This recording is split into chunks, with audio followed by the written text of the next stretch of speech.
नमस्कार दोस्तों, मैं मनोज कुमार। आप देख रहे हैं सच सामने न्यूज़। अभी हम बात करेंगे जो बिहार सरकार का एक बहुप्रतीक्षित और काफ़ी लोग इस चीज़ का इंतजार कर रहे थे, जातीय जनगणना का। हालांकि देर सवेर ही सही बिहार सरकार जातीय जनगणना शुरू करवा दी है। और आप जैसा कि देख रहे होंगे कि आपके भी गांव समाज में जातीय जनगणना करने के लिए जनगणना कर्मी आपके पास भी अप्रोच किए होंगे। ये जनगणना कई फेज में होना है, कई फेज में लोग आपके पास पहुंचेंगे और फिर जाकर के ये अंत में ये प्रकाशित किया जाएगा ये जनगणना।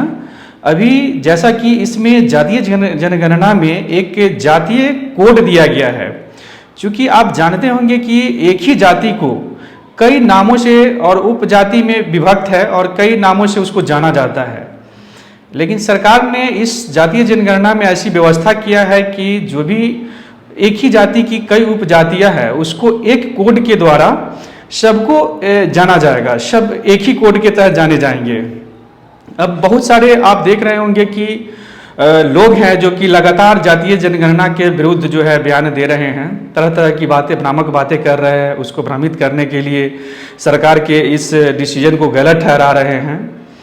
और वैसे लोग आज भी आप देखेंगे कि जब इसमें जातीय कोड बनाया गया गवर्नमेंट के द्वारा, तो उस पर भी कमेंट कर रहे हैं कि देखिए बिहार में क्या जाति का कोड बनाया जा रहा है, मानो कुछ बहुत बड़ा गलत कर दिया गया हो। ये सिस्टम को व्यवस्थित रखने के लिए जाति को एक जगह दिखाने के लिए, सूचीबद्ध करने के लिए कोड दे दिया गया, और इस पे लोग जो है नाप शनाप जो है बयानबाजी कर रहे हैं। और मैं आपको यही बता दूं कि ये वही लोग हैं जो कतई नहीं चाहते कि जातीय जनगणना हो और जाति के बारे में सटीक जानकारी उपलब्ध हो कि किस जाति की कितनी जनसंख्या है। क्योंकि इसके पीछे का जो मुख्य उद्देश्य है, जातीय जनगणना कराने के पीछे का जो मुख्य उद्देश्य है, उसमें यह है कि जिसकी जितनी संख्या होगी उसकी उतनी भागीदारी हर मामलों में तय किया जाएगा।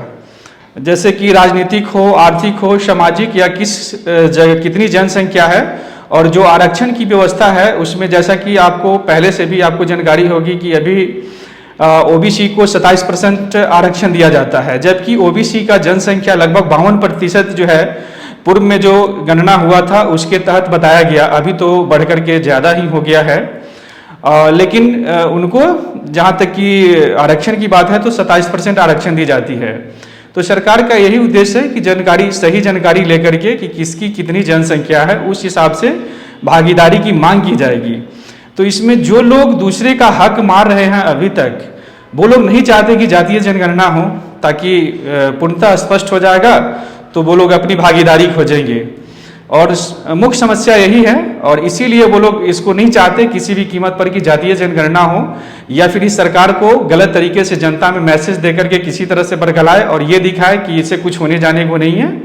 लेकिन वाकई ये फायदेमंद है। जनगणना की मांग है वो आज की नहीं है, बहुत पहले से जो भी बहुजन लीडर थे इसकी मांग करते आ रहे थे जातिगत जनगणना की, ताकि जो बहुजन समाज है उसका एक्यूरेट जो जनसंख्या है वो पता चले और जनसंख्या के हिसाब से उनको भागीदारी और हिस्सेदारी मिले संसाधनों में, देश के संसाधन में। लेकिन जो भी इससे पूर्व में जो भी सरकारें थी, किसी ने भी जातिगत जनगणना नहीं कराया, लगातार टालते रहा, लेकिन कभी भी वो लोग ध्यान नहीं दिए इस चीज़ पे। अभी बिहार में बहुजनों की सरकार है, बहुजन हित के बारे में सोचने वाली सरकार है। ये सरकार, बिहार की सरकार जो है अपने खर्चे पे जातिगत जनगणना करवा रही है, और इससे जो लोग आपके हक को पहले से आपका हकमारी कर रहे थे, वो लोग नहीं चाहते कि जातिगत जनगणना हो और आप अपनी जनगणना, अपनी जनसंख्या के हिसाब से आप अपनी हिस्सेदारी मांगे। इसलिए वो लगातार इसके खिलाफ बयानबाजी कर रहे हैं और इसको भ्रमित करने के लिए आप लोगों को लगातार जो है इसके बारे में बता रहे हैं कि बताइए ये दुनिया कहाँ से कहाँ चला गया, चांद पे चला गया, और यहाँ जातिगत जनगणना और जातियों का कोड बनाया जा रहा है। ये मांग बता दें कि एक समाजवादी लीडर थे जगदेव बाबू, उन्होंने इसी संदर्भ में एक नारा भी दिया था कि 100 में 90 शोषित है, 90 भाग हमारा है, धन धरती और राजपाट में 90 भाग हमारा है।